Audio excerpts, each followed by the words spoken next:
Okay, guys, so here's H-26. It's super short.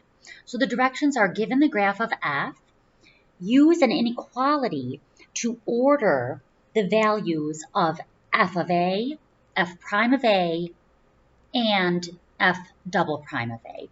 Okay, so f of a, that is the y value. That's the, I guess we could say y value. Y value or like function value. F prime of a. So anyway, let me say this. So for when you're ordering them using an inequality, so we're going to go like this. We're going to put, all right, one of them is going to go in the middle. All right, so it's going to be, we're going to have, one of them is 0, one of them is negative, and then one of them is positive. All right, and usually this type of problem shows up on a multiple choice. And they'll be like, which is the correct order of these things given a certain graph. So yeah, so f of a, that's the function value. F prime of a, you're trying to figure out, is it 0, is it positive, or is it negative? You need to know Susan's table. Okay, we need to know this. So f prime being positive or negative has to do with f increasing or decreasing. Okay, so increasing, decreasing. Now, f double prime, when you're considering positive or negative on f double prime, that corresponds with concavity on f. So concave up, concave down, all right?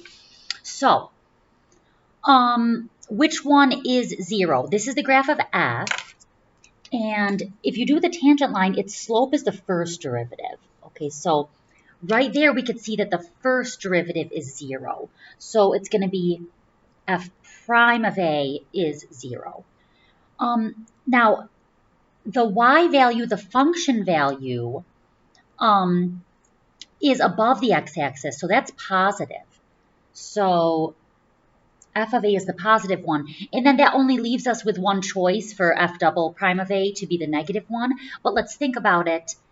It's concave down. Okay, concave down. Concave down. So I'll say f double prime of a right here.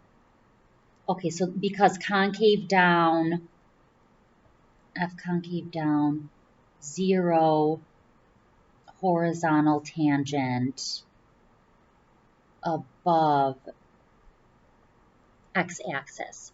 All right, now let's do this one. So I want to order these. All right, so in the middle, you're going to have the one that is equal to 0, and then here you'll have the positive one, and then here you'll have the negative one. Okay, well, the negative one, this time, the y value is below the x-axis. Okay, so f of a is negative. And then if you do the tangent line, that's going to be f prime, the slope of it. The slope of it will be f prime. And that is a positive slope. Okay, so f prime is positive. And then, you know, it might be hard to tell that it's f double prime that gives you the 0. So, you know, process of elimination, we could put it here. But guys, you could also think of it this way.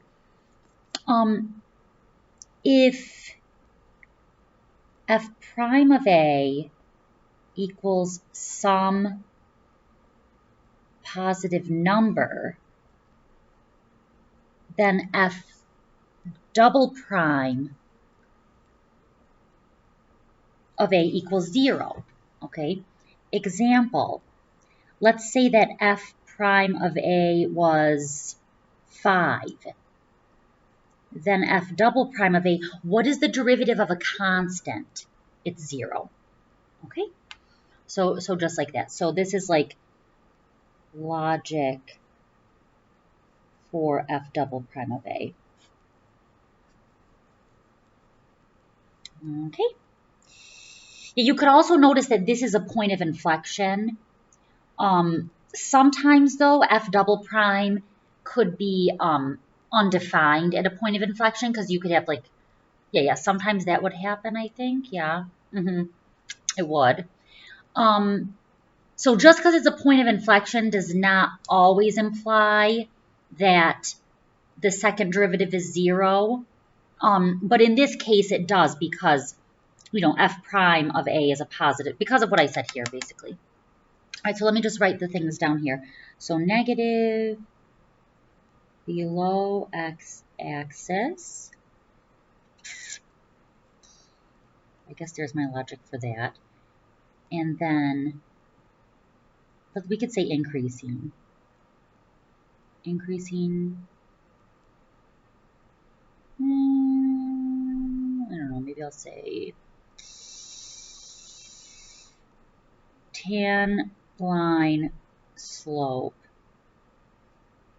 positive. I'll say that. Alrighty, guys.